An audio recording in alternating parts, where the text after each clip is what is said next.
Hey guys, Ms. Ruprecht here. How are you doing? Should I say, hey, listen up, sports fans. I'm gonna make ricotta blintzes with a berry compote, and you can see I'm just gonna put this recipe just like this. It is a Williams Sonoma recipe. I don't have that pan, but that doesn't matter. How this all started was I saw that it needs ricotta cheese. This recipe takes a little longer, and I originally had the ricotta cheese to make lasagna, and I'm like, nope, not making lasagna. We do need to start with crepes, which I didn't quite realize. So we've made the crepes together. I'm gonna put the recipe right here, make my crepes, and get my berries cooking. I don't have cake flour, so I am gonna sift my regular flour. If you don't have a sifter, you can use a sieve. This is a tiny sieve, which is gonna come in handy for the berries. After I cook the berries, I want to get rid of the seeds, or the tiny seeds and so forth. This right here is my cheese grater, but it's a multi-purpose sides. I need some lemon zest. I do need this to spray my pan for my crepes, a little bit of salt.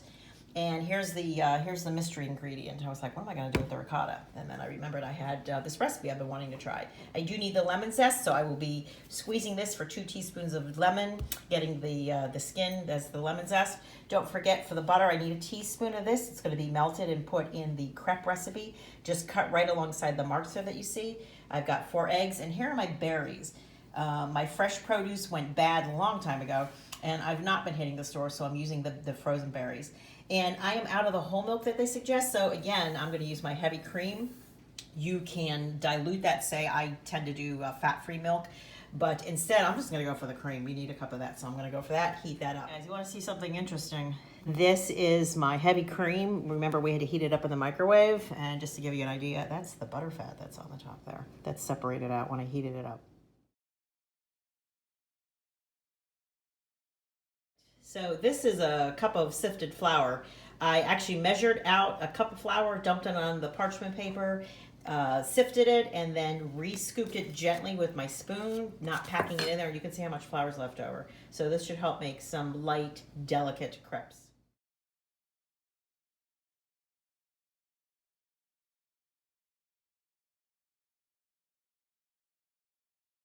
Now you can see that I've got my crepe pan has been seasoned. I am trying this particular spray that leaves a coating of flour on there.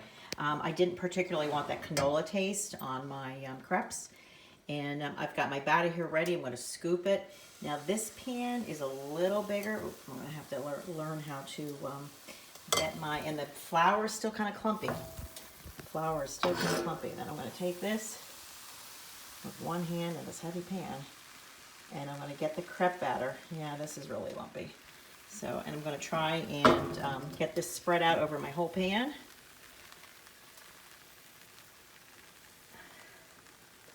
And hopefully some of those lumps will dissipate. Usually the first one's not so hot. And then if you recall, when we did this lab in class, we took a rubber scraper and we started loosening the edges. Yeah, you can see the edges are loosening already. And because I'm going to get ready to flip it. I don't particularly care for a brown. I know some of you guys don't mind the brown, but that's your egg protein that's burning. And in my book, it affects the flavor. There you go. So the crepe is turned over already. These will go quickly. The batter's going to make about 9, if you recall. I'll see how much it makes with these. I'm going to have leftover. I'm not going to make these all into blintzes. I think I told you in class I like to have savory ones too, and I'll take leftover, like say shrimp and asparagus, and put them in a crepe. I've got my berries, the compote for the filling of the blintzes cooking back here. These are going to cook. You can see they're full-size berries. After about 45 minutes, the fruit's going to break down. I'm going to strain it through the sieve and let it cool before I fill my blintzes. Okay. All right, there it is, my last perfect crepe, finally. I only got 5, but my pan is a little bigger. And you can see that my berries have been going for about 15 minutes here, and they're starting to break down. I did turn the heat down lower than the medium. This is just supposed to simmer. Alrighty. Okay. Okay, I just wanted to take a picture of the ricotta filling. I got the ricotta in there, 3 tablespoons of sugar, a pinch of salt, and I don't know if you can see that really pretty, that lemon zest. I've zested that entire lemon for about a teaspoon.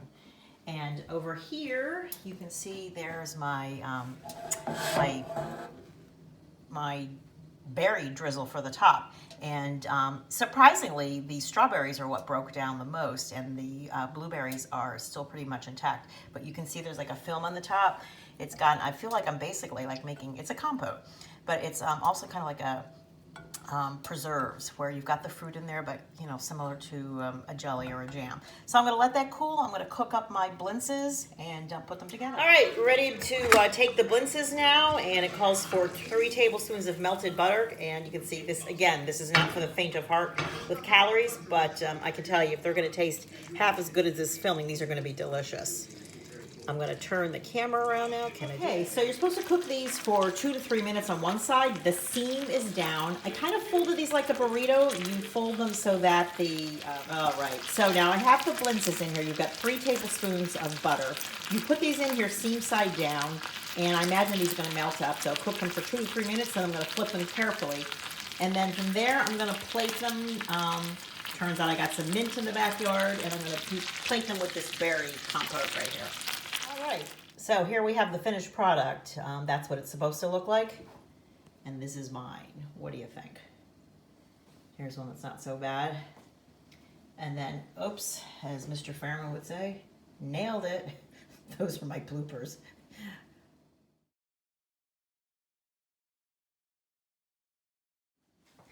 Okay, you know, from Ms. Rubrick, you got to review everything, or review everything once you're done, or do an evaluation. If you're going to make the blintzes at home, make your crepes smaller, more like the corn tortilla side, because when you wrap this much up, it's a little too heavy on the crepe.